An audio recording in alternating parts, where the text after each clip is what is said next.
네, 2023년 6월 감사원에 불법 정치감사 의혹 국정조사 요구서가 제출된 이후 서울 양평고속도로 대통령 처가 특혜 의혹 국정조사, 해병대원 순직사건 진상규명 국정조사, 오성 지하철 참사 진상규명 국정조사, 그리고 윤석열 정부의 언론장악 진상규명 국정조사 요구서가 국회에 각각 제출되어 있습니다. 국정조사 요구서가 국민의 요구와 지지 속에 제출된 것은 그만큼 윤석열 정부의 실정과 이를 은폐하고 국민을 속이려는 잘못된 행태가 계속해서 쌓이고 있기 때문입니다. 임기 5년에 한 건도 일어나기 어려운 참사와 군인의 억울한 죽음, 그리고 대통령 가족의 범죄 의혹이 2년도 되지 않아 쌓인 것은 윤석열 대통령의 무능과 무책임을 넘어 무도함을 보여주는 것입니다. 잘못을 있는 그대로 밝히고 고치기보다는 잘못을 숨기고 진실을 억압하는 독선과 오만, 특권의식으로 국민의 지탄을 받고 있습니다. 손바닥으로 하늘을 가리려는 어리석은 행태는 반드시 성공할 수 없습니다. 진실 앞에 한순간에 허물어져 버릴 것입니다. 특히 박정훈 대령에 대한 재판에서 나타나고 있는 해병대원 순직 사건과 관련 외압과 은폐 의혹, 노선 변경에 이어 휴게소 특혜 의혹까지 커지고 있는 서울 양평고속도로 대통령 처가 특혜 의혹 국정조사는 신속한 실시로 진상규명이 필요합니다.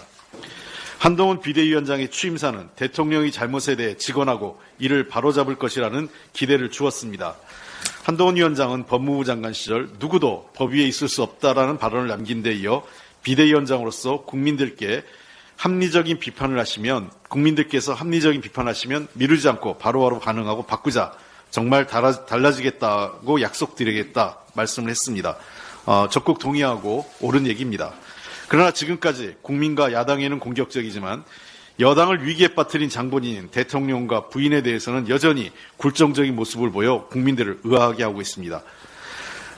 주가 조작으로 23억 원의 시세 차익을 얻었다는 김건희 여사의 범죄 의혹을 밝히기 위한 특검을 거부한 대통령에게 국민이 분노하고 있습니다.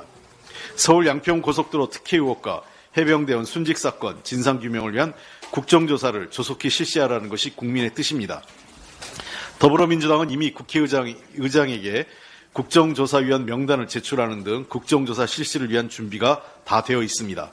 한동훈 위원장은 자신이 약속한 대로 그리고 국민의 뜻에 따라서 제대로 할 수 있는 모습을 보여주시기 바랍니다. 더 이상 자기가 상사로 모셨던 대통령의 눈치를 보지 마시기 바랍니다. 더 이상 자신과 대통령의 관계가 검찰총장과 부하검사의 관계도 아니고 김건희 여사로부터 카톡 지시도 받아서는 안 될 겁니다. 제대로 된 답을 주시기 바랍니다. 1월의 절반이 지났는데 아직 대통령의 신년 기자회견도 열리지 않고 있습니다. 대통령이 국민께 한 해의 국정운영 방향을 설명하고 현안에 대한 생각을 밝히는 것은 대통령의 의무이자 국민의 알 권리입니다. 그러나 윤석열 대통령은 2년 연속 신년 기자회견을 열지 않고 올해는 잘 짜여진 각본으로 본인이 하고 싶은 이야기만 하고 사라지는 행사만 소화하고 있습니다. 대선 당시 김종인 위원장이 윤석열 대통령에게 해달라는 대로 연기만 잘하면 선거는 승리할 수 있다는 조언을 이제 와서 실천하는 것 같습니다. 대통령실 홈페이지를 본인 사진으로 도배하며 광폭 행보를 보였던 김건희 여사도 한 달 넘게 모습을 드러내지 않고 있습니다. 대통령 부부가 모두 사라져버린 것은 대통령실과 여당의 선거 전략으로 보입니다. 무능하고 무책임으로 임기 2년도 안 되는 지지율 30%인 대통령과 주가 조작 등 범죄 의혹을 받는 대통령 부인이 국민 모두에게 지탄의 대상이 된 상황에서 대통령 부부가 보이지 않는 것이 총선에 도움이 될 것이라고 판단한 것 같고 일리 있는 판단인 것 같긴 합니다. 그러나 정치가 아무리 비정하다지만 여당 스스로 만든 대통령을 사실상 유폐하고 식물 상태로 만들어버리는 것은 어이가 없습니다. 무엇보다 잠깐 눈에서 사라지면 잘못도 없어지고 국민도 속을 것이라는 꼼수는 국민에게 비웃음만 사고 있습니다.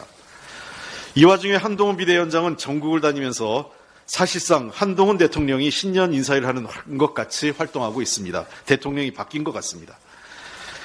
세간에서는 지금 이 모습 때문에 대통령이 누구인지 헷갈린다는 평가도 나오는 것입니다.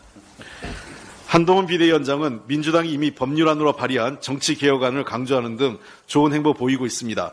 한 위원장이 말한 불체포 특권은 헌법 개정 사항이므로 대통령의 제2요구권을 제한하는 등과 관련한 헌법 개정 사항에 대해서도 저희는 준비하고 있고 준비가 되는 대로 여당과 적극 협의해 나가겠습니다. 한 위원장에게 부족한 것이 있다면 대통령에게 옳은 소리를 하고 잊지 못하다는 것입니다. 그렇기 때문에 자꾸 대통령의 아바타 소리가 나오는데 한 위원장이 술 안 먹는 세련된 윤석열에 불과하지 않느냐 이런 의심이 아니라면 일 좀 제대로 했으면 좋겠습니다. 사라진 대통령 부부, 그 자리를 대신한 한동훈 비대위원장, 선거 때까지만 국민의 눈과 귀를 가리는 것이 아니라면 대통령은 당당히 국민 앞에 나와 국민의 비판과 요구에 진솔하게 대답하고 한동훈 위원장은 대통령에게 쓴소리하는 여당 대표가 되시기 바랍니다.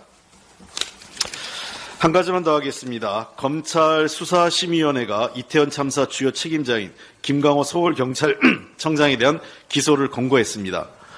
검찰이 사건을 송치받은 뒤 1년이 넘도록 기소 여부도 결정하지 못한 상태에서 수사심의위가 당연한 결정을 내린 것이라고 생각을 합니다.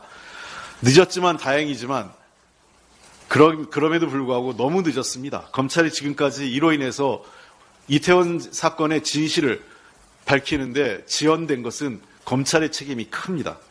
검찰은 더 이상 자고우면하지 말고 수사심의 권고를 존중해 김강호 청장을 기소하고 불법 행위를 입증할 수 있도록 재판 준비에 만전을 기해합니다. 아울러 이를 계기로 김강호 서울지방경찰청장을 넘어서 윤익은 경찰청장 그리고 이상민 행안부 장관 등 그 윗선에 대한 수사도 본격화해야 될 것입니다. 대통령은 참사의 진상규명을 촉구하는 국민의 뜻을 받들어 국회를 통과한 이태원 특별법이 이송되는 대로 지체 없이 공표해 줄 것을 바랍니다. 한동훈 비대위원장도 대통령에게 이것은 꼭 통과해달라고 얘기해 주십시오. 그냥 대통령이 기분만 맞추는 여당 비대위원장 되시지 않았으면 좋겠습니다. 이상입니다.